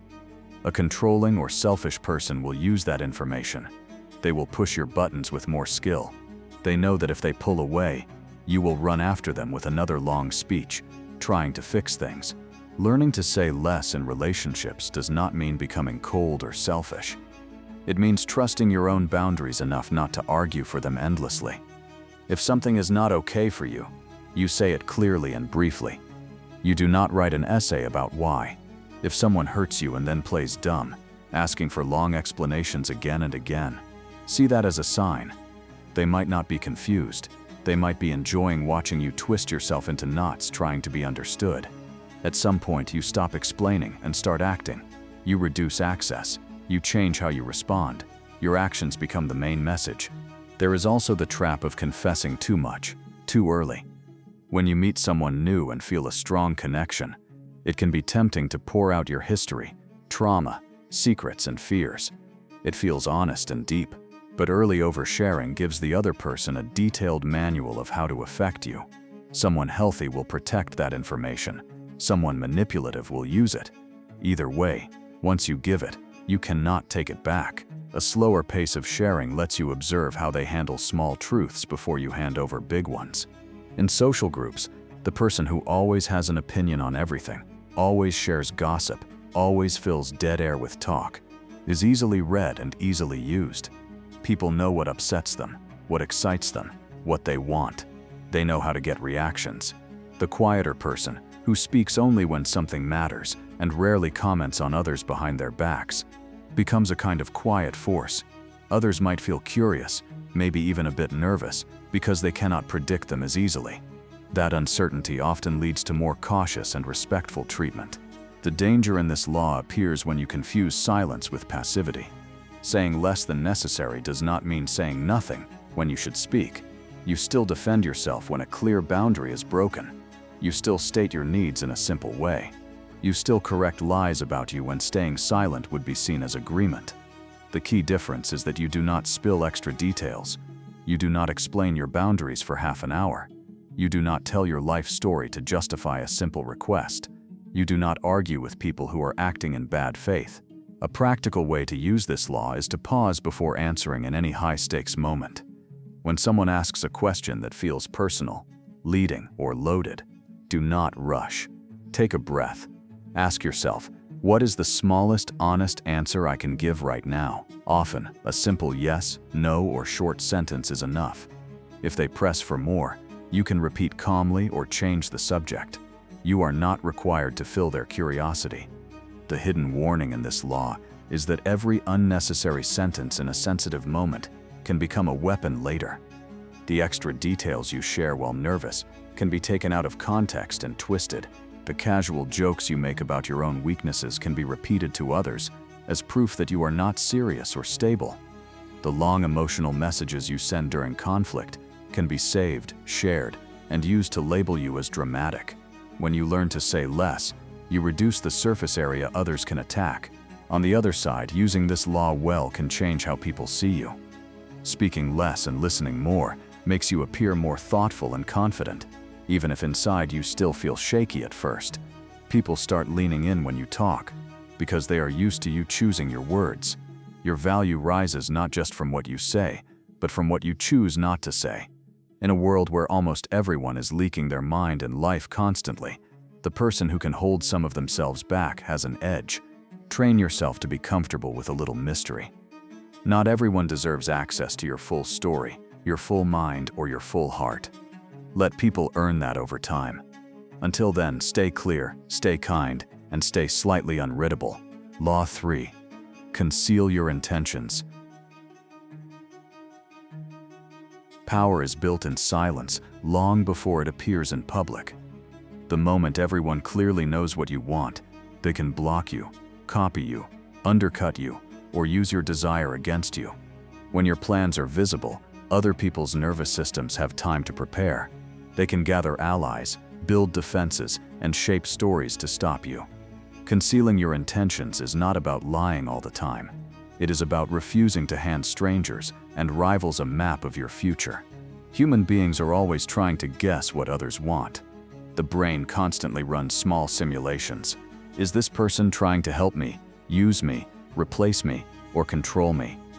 If someone sees that your goal clashes with theirs, their system marks you as a threat. They may stay polite, but they start working quietly against you. If a coworker discovers you want the same role they want, they may poison your image. If a manager hears you plan to leave as soon as you gain a skill, they may stop investing in you. If a friend senses you aim to outgrow the group, they may mock your ambitions to keep you small. Clear intentions give them time to aim. There is also the power of surprise. The brain hates being caught off guard because it takes energy to respond fast. When an event is fully expected, the nervous system is already armed. When something important arrives without warning, the other side loses those precious seconds and days of preparation. Concealed intentions let you move at the moment that suits you, not at the moment others allow. In careers, announcing every dream and next step is a common but costly mistake. Many people tell coworkers and even casual contacts exactly what they want: the promotion, the move to another team, the plan to start their own business soon. They think honesty will win support. Sometimes it does. Often it simply alerts people who might feel threatened. A supervisor who hears that you plan to leave may quietly redirect good projects to someone more stable. A colleague who wants the same spot may start being extra friendly while pulling your name down behind your back. A smarter play is to act aligned with your current role in public while quietly building skills, relationships, and leverage in the background. You volunteer for tasks that teach you what you need for the next level, but you do not brag about your long-term plan to everyone. You get to know people in other departments without loudly talking about transferring. You save money or prepare a side business without telling your current boss that you plan to quit soon. When the time is right, you move in a way that is hard to stop because the pieces are already in place. In negotiations, revealing your true bottom line early is like handing the other side your shield and asking them not to hit you too hard. Once they know the minimum you will accept, they have no reason to offer more. If they know what you desperately want, they can attach extra conditions, delays, or costs to it, because they sense you will bend. Concealing your intentions here means keeping your real priorities hidden while you gather information about theirs. You might let them think you care most about price when your real focus is delivery time or support. You might allow them to believe you have many options when you do not, or that you have fewer options when you actually have strong alternatives. The goal is not to lie in ways that ruin trust forever, but to avoid exposing all your cards in the first round. In personal relationships, showing your full emotional hand too soon makes you easy to control. When someone knows exactly how attached you are, how scared you are of losing them, and what kind of future you are secretly hoping for, they can shape their behavior to keep you hooked while giving you less. A partner who sees that your dream is marriage, kids, or a certain lifestyle may use that knowledge to delay commitment while enjoying all the benefits of your loyalty. They know you will stay because you already placed your dream in their hands. Concealing your intentions in relationships does not mean playing cruel games or pretending not to care when you do. It means not loading a new person with your deepest expectations on day one. You do not need to tell someone you barely know that you already see them as your future, your healer, or your final chance. You do not need to explain every fear and attachment right away. Instead, you watch what they do with normal levels of interest and ambiguity. You see how they act when they are not sure how much you need them. Someone who only behaves well when they know they hold your whole heart is not safe with friends and family. Revealing every ambition, every idea, and every future move can also backfire. Not everyone close to you is rooting for your growth. Some feel quietly threatened when you change. They may laugh at new plans, point out every risk, or remind you of your past failures. They frame this as caring and realism. Sometimes it is just their fear speaking. If you notice that sharing your intentions always leads to mockery, guilt, or endless doubt, stop handing them your plans. Let results speak later. Work in silence, then surprise them with what is already done, not what you hope to do. There is a fine line between concealment and deception. Constant lying about your motives will eventually destroy your own stability and make you paranoid. Concealing intentions is more about timing and audience. You do not have to tell everybody everything, and you do not have to tell the truth about your goals right away to people who have not earned that level of trust. You choose who gets early access to your inner map based on their past behavior, not their words. A practical way to use this law is to practice holding back one layer. When asked about plans, you can give a simple, safe answer that is true but incomplete. For example, instead of saying you want to leave your company within a year, you say you are focused on building your skills and seeing where they take you. Instead of telling a new partner that you see them as your everything, you say you are enjoying seeing where things go and learning about each other. Instead of telling a rival your full strategy, you talk about small, harmless goals.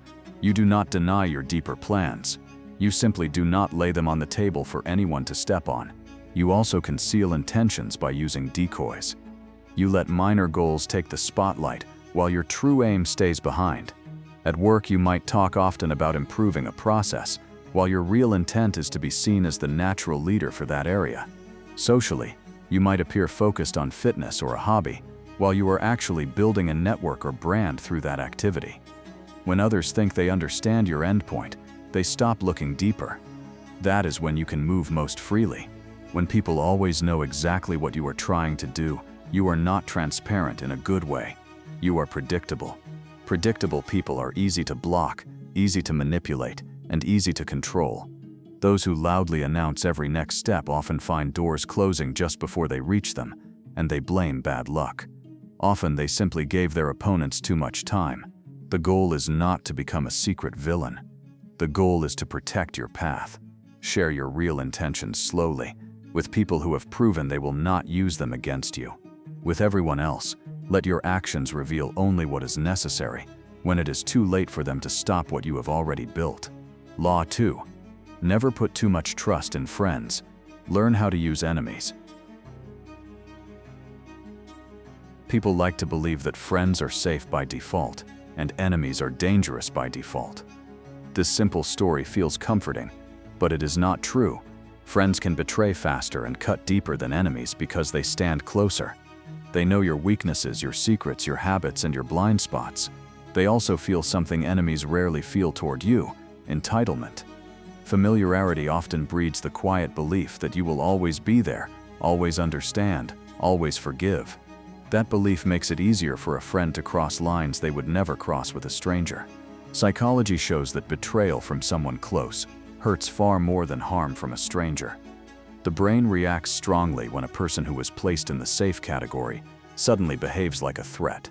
The pain is sharper because it kills not only trust in that person, but also trust in your own judgment. You start thinking, if I was wrong about them, how many others am I wrong about? To avoid this pain, many people cling to the idea that certain friends or family would never do certain things, even when clear warning signs appear. This blind faith is exactly what predators and resentful people rely on. Another force at play is social comparison. Friends often start from the same level, similar backgrounds, and similar goals. When one begins to rise faster, the other may feel left behind or overshadowed. Even if they care about you, part of them might feel small next to your progress. Studies on social comparison show that people feel more threatened by the success of close others than by strangers. It is easier to accept that a distant celebrity is rich and powerful than to watch a friend step into a life you secretly wanted. That tension can grow into jealousy. and jealousy quietly seeks balance. Sometimes that balance comes through subtle sabotage. This does not mean every friend is a hidden enemy. It does mean you should not hand total trust to someone just because you have known them for years or shared good times. Many people confuse shared history with shared values. Just because someone was kind to you in school, or fun to party with, or supportive during one crisis, does not mean they will handle your success, your boundaries, or your independence well. Trust should be updated over time, based on how a person behaves as the situation changes. At work, friends can become dangerous without even admitting it to themselves. A close coworker might expect that your loyalty to them is higher than your loyalty to your own growth or to the team's mission. They may pressure you to keep quiet about their mistakes, to support their version of events and conflicts, or to share inside information. If you refuse, they feel betrayed. If you agree, you tie your reputation to their choices. When promotions appear, that same friend might secretly apply for the role you want, downplay your contributions in front of others, or stay silent when given a chance to support you. They tell themselves they are just doing what is best for them, while expecting you to keep acting like a friend. Blind trust at work looks like telling a close colleague every fear, every plan, and every frustration with bosses or clients. It feels relieving in private, but positions change. That coworker might move into leadership, join another team, or find it useful to trade information to gain favor. Suddenly, personal details you shared in confidence are part of their political tools. They may not even see it as betrayal. They may tell themselves they are just being honest in another room. In business, agreements between friends often blow up worse than deals between strangers. Friends enter quickly, without clear contracts, limits, or exit plans. They say things like, "We trust each other, no need to write it all down." Later, when money, stress, or power appear, small differences turn into war. One feels used, the other feels owed. Because nothing was structured clearly, each one holds a different story about what was fair. In contrast, partnerships with past rivals or competitors can sometimes be more solid because both sides expect danger from the start. They demand clear terms and follow them closely. This is where the second part of the law comes in: learning how to use enemies. An enemy, or someone who has opposed you in the past, has one advantage over a friend: their motives are clearer. You do not expect warmth or mercy from them. If you agree to work together, it is because there is a clear mutual benefit, not because of soft feelings. That kind of arrangement can be more honest in its own way. Both sides watch each other, both protect themselves, and both know what they stand to gain or lose. For example, in a company with internal competition, two people who did not like each other might discover that they can both benefit by pushing a certain project that threatens neither of them directly. They do not need to become close. They just need to respect the deal. Each knows the other would attack if given the chance, so they maintain the agreement carefully. There is less illusion and more structure. Once the shared goal is reached, they can go back to distance. On a larger scale, entire businesses or political groups often form temporary alliances with former opponents when their interests align. These are not friendships. They are tools. Both sides bring strength the other cannot easily create alone. The relationship is not built on trust but on clear, watched agreements. If both benefit, the alliance holds. If not, it ends. Seeing enemies only as monsters stops you from seeing how sometimes they can be used, just as they would use you if the roles were reversed. In personal life, this law means you must separate feeling close from giving total access. You can enjoy friends deeply, share laughs, memories, support, and kindness without handing them your entire inner world or all your strategic plans. You watch how they react not only to your pain, but also to your progress. Do they celebrate your wins without turning the focus back to themselves? Do they respect your boundaries when you cannot give them what you want? Do they keep your secrets when it would be easier to trade them for attention or advantage? Trust grows from these tests, not from time alone. There is also a hard truth. Some people you call friends are only safe as long as you stay at their level or below. As soon as you start to move ahead in career, relationships, or self-control, their behavior shifts. They may joke about you changing, losing yourself, acting better than them. They may distance themselves, gossip, or drag up stories from your past to keep you in place. In these cases, you are not losing a real friend. You are losing someone who needed you to stay small. This law is not meant to make you paranoid, but to wake you up. Assuming they would never do that to me is the sentence people often repeat right before admitting they were wrong. Good judgment means seeing your friends as full humans, capable of weakness, jealousy, and self-interest, just like you. It also means noticing when an enemy's interests suddenly line up with yours, and being smart enough to use that without forgetting who they are. The power move here is balance. Do not lock your heart behind walls, but do not hand it over unlocked. Share with friends in layers, increasing depth only as their behavior over time proves they can handle it. Protect yourself with clear agreements in business, even when the other person feels like a brother or sister. Law 1. Never outshine the master.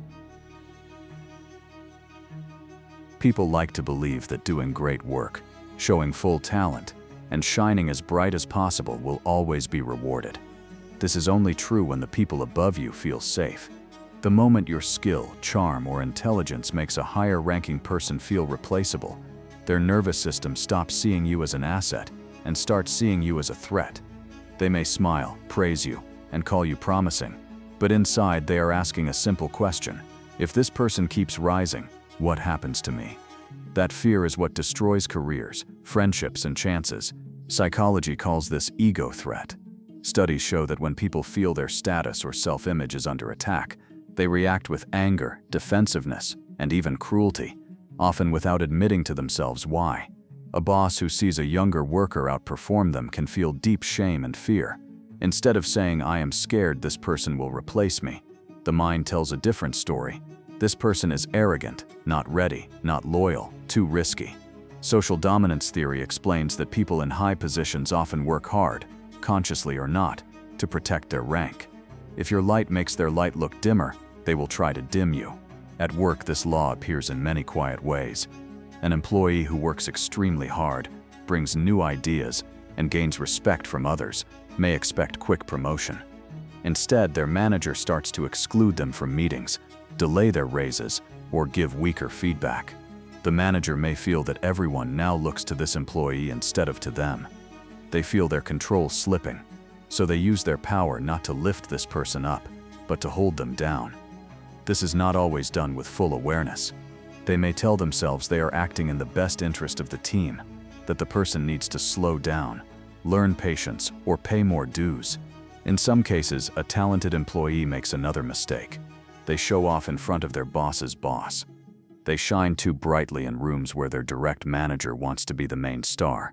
They correct their boss publicly, display more knowledge, or build direct relationships above their level without protecting their manager's image. From a pure performance angle, they may be right. From a power angle, they have crossed a line. The boss now fears being seen as weaker compared to their own staff. The response is often cold, blocked opportunities, harsh reviews, subtle bad-mouthing. Smart players understand that rising in a system means managing egos, not just tasks. They make their superiors look good wherever possible. When they present strong work, they link some of the praise upward. They say that their boss's guidance or decision helped make it possible, even if they did most of it. They share credit upward strategically, not because the boss deserves all of it, but because this keeps the boss feeling safe. A boss who feels that your brilliance reflects well on them is much less likely to crush you than a boss who feels you are building a separate empire. In mentorships, this law also matters. You may respect a mentor and feel excited to show how fast you are growing. But if you rush to prove that you no longer need them, they may lose interest or even turn against you. Many mentors enjoy the feeling of being the wise guide. When the student begins to outshine them too obviously, they feel pushed aside. The smart move is to keep showing respect. You do not have to fake weakness, but you can still ask for input, mention how their advice helped, and avoid making them look useless in front of others. You can quietly surpass them without announcing it. Social life has its own version of this law. In groups, there is often someone who acts like the main character, the funniest, the loudest, the most admired. If you show up and start pulling more attention than that person, they may turn on you. This can look like sudden coldness, backhanded comments, or gossip. They might accuse you of being fake, needy, or dramatic, not because you are, but because your presence made them feel less special. If you push harder to win the group, the conflict grows. Many people lose entire circles of friends without fully realizing that they triggered the status anxiety of the unofficial leader. This does not mean you must dim yourself forever. It means you must know where you are, who controls the room, and what their ego can handle. In environments ruled by fragile leaders, trying to be the brightest star is not brave. It is foolish. You put a target on your own back. Better to build your strength quietly, collect proof of your value, and look for spaces where your shine is not someone else's threat. In some situations, protecting yourself means acting a little less sharp than you are in front of certain people. You may already know the answer in a meeting, but you let your superior speak first. You might add to their point instead of replacing it. You may hold back some ideas until you are in a position where sharing them will not place you in direct competition with the person above you. This is strategy, not weakness. You are choosing long-term power over short-term ego satisfaction. If you keep insisting on shining at full brightness in rooms controlled by fragile egos, do not be surprised when the lights go out for you. You may tell yourself that you are just being honest, authentic, or ambitious, but if you ignore how human status instincts work, you are walking into fights you cannot win because the other side holds more formal power. They can fire you, block you, freeze you out, or quietly ruin your reputation. On the other side, if you are already in a position of power, pay attention to your own reactions.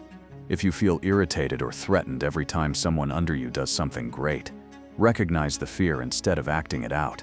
If you crush talent below you to protect your own comfort, you will fill your world with mediocrity and eventually pull yourself down too. Strong leaders know how to let others shine without losing their own place. Weak leaders need everyone under them to look small. The smart path is this: in any hierarchy, study who holds power. Notice how they react to talented people.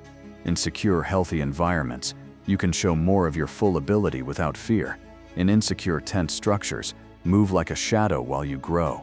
Make the masters feel respected, even admired, while you slowly collect the leverage, skills, and alliances that let you move out from under them when the time is right. Do not mistake this law for an order to be less than you are. Law 5. Guard your reputation with your life. In the world of power, your reputation is more real than your inner truth. People do not carry your full story in their heads. They carry a short label: reliable or messy, honest or shady, strong or weak, useful or dangerous. That label decides how they treat you, long before they know your real character.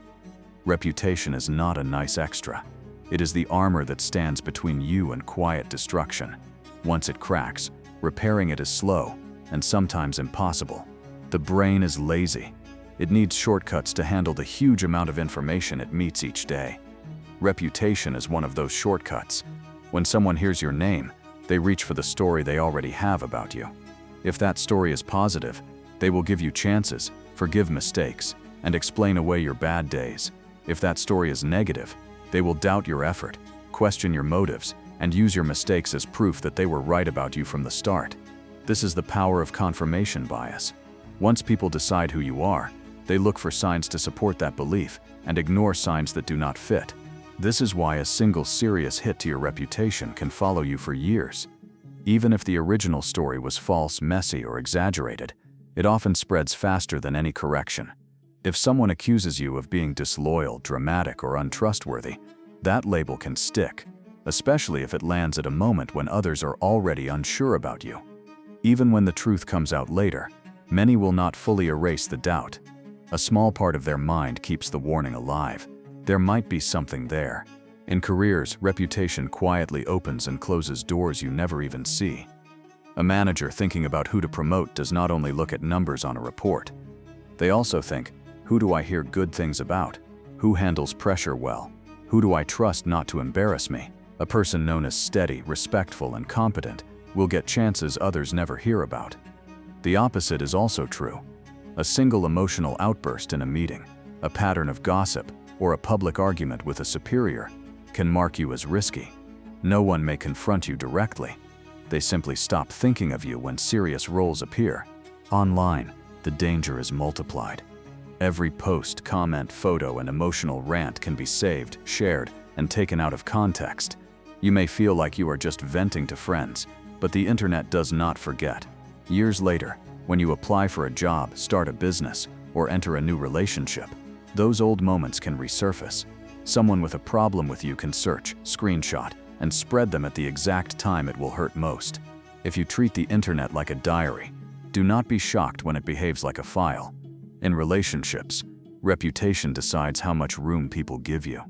If you are known as someone who gossips, breaks confidentiality, or complains about every person you date, you will notice that others keep you at a distance.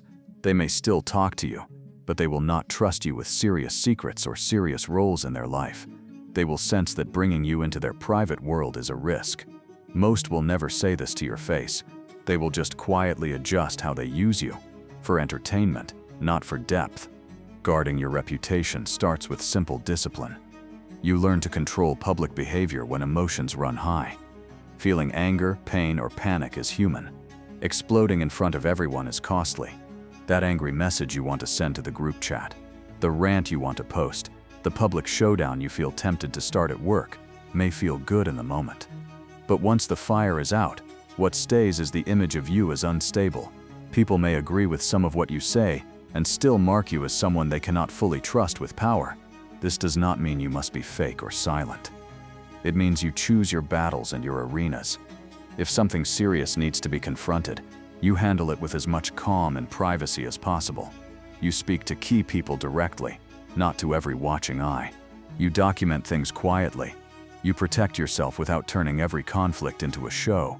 Each time you resist the urge to go public and wild, you are strengthening your long-term armor. Another part of guarding reputation is consistency. People watch for gaps between your words and your actions. If you preach honesty but are caught lying, the hit is worse than if you had never claimed to be honest at all. If you talk about loyalty and then turn on people whenever it suits you, others will see you as dangerous, even if they still smile in your face. You do not have to be perfect, but you should aim to be predictable in your core values. When people know what to expect from you in key areas, trust forms around that pattern. Be careful with who you stand next to as well. Reputation is not just about your actions, but about your associations. If you are always seen with reckless, cruel, or scandal-prone people, others will assume you accept or share their traits. Guilt by association is unfair, but common. When someone with a bad name falls, anyone too close to them gets splashed. This does not mean you must abandon anyone who struggles. It does mean you think carefully before tying your public identity tightly to people who are careless with their own. Sometimes, guarding your reputation means saying no to easy attention. There are chances to be noticed that damage how serious people see you. Being the constant clown at work, sharing deeply personal stories with strangers online, or dragging every private issue into public spaces can grab eyes, but in the wrong way. You become entertainment, not leadership material. Ask yourself often, if someone important was watching this moment, what story would they write about me from it? There is also the inner side of this law. If your self-respect is low, you may feel like your reputation does not matter. You might think, people already see me as a mess, why bother? That belief can push you into even more reckless choices, which then feed the bad reputation further. Breaking this cycle starts with small, consistent acts that show you can be different. You show up on time. You keep one promise. You refuse to speak badly about someone behind their back. Over time, these small moves reshape how others see you and how you see yourself. If you treat your reputation casually, someone more strategic will eventually use it against you. The day you become inconvenient to them, they will reach for every story, screenshot, rumor, and weakness attached to your name and push it forward. If there is nothing heavy to grab, you are safer. If there is a lot built over years of careless moments, you are easy to destroy. Guarding your reputation with your life does not mean living in fear.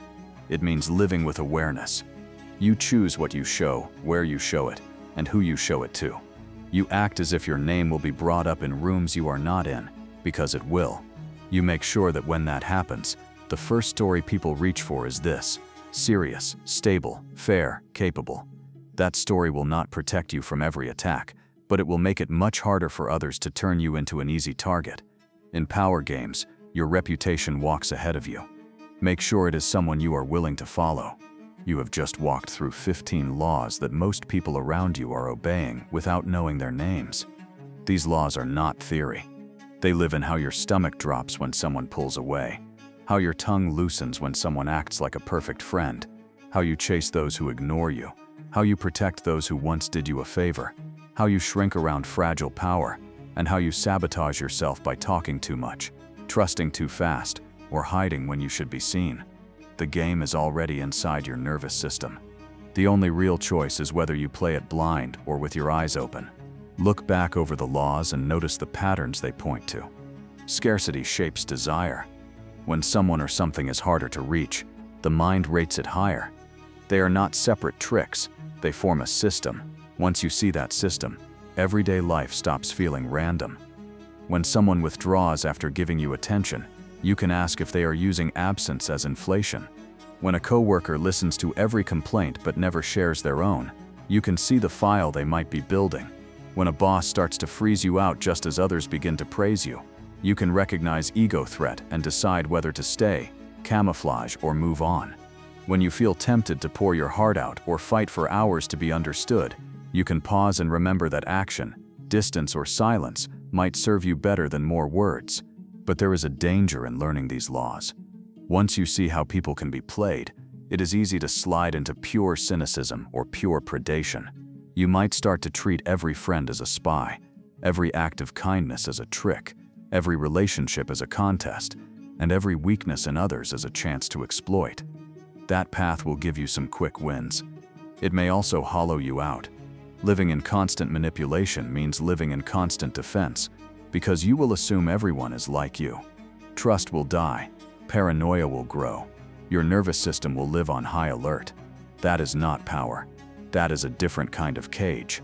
The real use of dark psychology is not to become the worst person in the room. It is to stop being the easiest person in the room to use. It is to replace blind innocence with clear-eyed choice. You can see a tactic and still decide not to use it. You can feel someone pulling at your fear of loss or your hunger for validation and decide with a calm body not to bite. You can recognize when distance is real self-respect and when it is a hook. You can notice when a leader has earned your loyalty and when they are feeding on your dependence. You can decide where to stand based on reality, not on the stories others hand you. Start small. You do not have to flip your life overnight. Pick one law that hit you hardest and apply it in one area. If you always chase, practice Law 8 by pulling back slightly and seeing who comes to you when you stop moving first.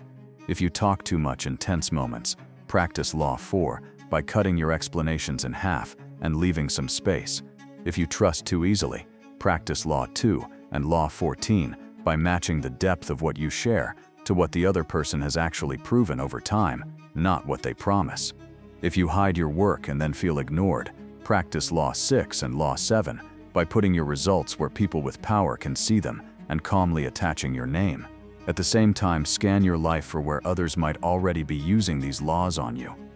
Where do you feel a constant need to explain yourself? Where are you always apologizing first? Who always helps but never teaches? Who knows more about your life than you know about theirs? Who demands loyalty they do not return? Who praised you heavily, then cooled when you started to stand on your own? These are not random feelings. They are signals of power imbalances you can now address. You cannot control how others play this game. You can control how trained your own nervous system is. Most people live as automatic machines in social life, pulled by fear, pushed by flattery, frozen by shame. Learning these laws lets you step out of that automatic mode.